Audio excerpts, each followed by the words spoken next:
Assalamualaikum warahmatullahi wabarakatuh. Puji dan syukur marilah kita panjatkan kehadirat Ilah Robbi atas karunia-Nya kita bisa sama-sama berkumpul dalam rangka talabul ilmi mencari ilmu, serta kita bisa bersilaturahmi di sini dalam keadaan aman bi amalillah sehat walafiat. Mudah-mudahan setiap derap langkah bisa membuahkan pahala bagi kita semua, bisa menjadi penghapus dosa dan pengangkat derajat di hadapan Allah Subhanahu wa Ta'ala. Tidak lupa salawat serta salam senantiasa tercurah kepada junjungan Nabi besar Nabi Muhammad SAW, kepada keluarganya, sahabatnya, dan para tabi'in, tabi'ut, tabi'ahum, kepada kita semua, serta kepada seluruh umatnya hingga akhir zaman yang menjadikan sebagai uswatul hasanah atau suri tauladan yang baik.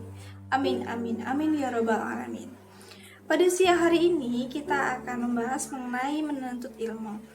Ilmu merupakan pengetahuan. Ilmu mempunyai peran yang sangat penting dalam kita mengarungi kehidupan. Seseorang yang memiliki ilmu mampu membedakan mana yang hak dan mana yang batil. Seseorang yang memiliki ilmu tentunya akan lebih yakin dalam menjalankan ibadah kepada Allah Subhanahu wa Ta'ala, karena seseorang tersebut tandanya sudah memiliki atau didasari oleh tujuan yang sebenarnya. Akan tetapi bagi seseorang yang buta akan ilmu atau pengetahuan agama, maka segala yang dikerjakannya tidak akan mencapai tujuan yang diharapkan. Kita harus menyadari bahwa setiap orang Islam memiliki kewajiban untuk menuntut ilmu, sesuai dengan sabda Nabi SAW. Mencari ilmu itu wajib bagi setiap orang Islam, laki-laki dan perempuan. Ilmu tidak semata-mata datang begitu saja dalam diri kita. Diperlukan pengetahuan, cara pandang, dan perbuatan yang dilakukan. Hal tersebut ditempuh dengan cara belajar. Seseorang yang tidak memiliki kemauan dalam belajar kemungkinan minim mendapat pengetahuan. Hadirin yang dirahmati Allah, mencari ilmu dikatakan sebagai prioritas setiap umat manusia. Seseorang yang mengharapkan kehidupan yang bahagia dunia dan akhirat, maka diharuskan mempunyai ilmu. Carilah ilmu di mana saja, seperti sabda Nabi SAW. Carilah ilmu walau ke negeri Cina.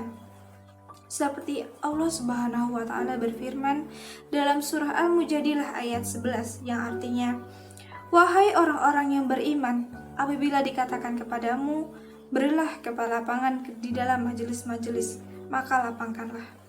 Niscaya Allah akan memberi kelapangan untukmu, dan apabila dikatakan, berdirilah kamu, maka berdirilah. Niscaya Allah akan mengangkat derajat orang-orang yang beriman di antaramu, dan orang-orang yang diberi ilmu beberapa derajat. Dan Allah Maha teliti apa yang kamu kerjakan. Terdapat suatu kisah sahabat Nabi atau para nabi atau para orang-orang soleh dalam menuntut ilmu. Beliau bernama Abdullah bin Abbas atau dapat dipanggil Ibnu Abbas. Beliau adalah keponakan Rasulullah SAW yang selalu menuntut ilmu dengan Nabi. Namun ketika Nabi Muhammad SAW wafat, maka beliau pun mengajar ilmu kepada sahabat-sahabat Rasul lainnya. Seringkali beliau datang ke rumah para sahabat Rasul dan tidur di halaman rumah sahabat Rasul tersebut. Sampai kemudian para sahabat Rasul pun mengatakan, engkau adalah keponakan Rasulullah, kenapa engkau sampai hati wahai Ibnu Abbas menyusahkan diri? Kenapa engkau tidak panggil aku saja untuk datang ke rumahmu itu? Kata sahabat Rasul. Abbas mengatakan bahwa aku sedang menuntut ilmu, jadi akulah yang wajib datang wahai guru. Coba pikirkan, itu didatangi bukan mendatangi. Menuntut ilmu yang mudah-mudahan menjadi inspirasi bagi kita dalam hal akhlak penuntut ilmu.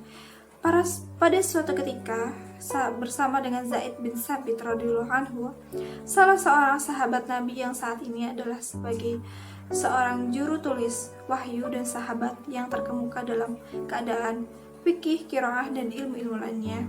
Maka Ibnu Abbas pada saat itu ketika melihat Zaid bin Sabit hendak menuju kepada keledai dan menaiki keledai itu, dan beliau segera berdiri untuk memegangi dan menonton keledai dari Zaid bin Sabit, tentu saja merasa sungkan dan buru-buru untuk menghalanginya. Dan beliau mengatakan, Hentikan, wahai putra paman Rasulullah. Apakah kalian tahu bagaimana sifat dari Ibnu Abbas kepada guru ini? Beliau mengatakan, begitulah kita disuruh berbuat baik terhadap ulama-ulama. Beliau mengatakan, coba perlihatkan ilmu yang kamu miliki. Keponakan Rasulullah mengeluarkan tangannya dan langsung dicium oleh Zaid bin Thabit. Mengatakan, beginilah kita diperintahkan untuk berbuat kepada keluarga Nabi kita.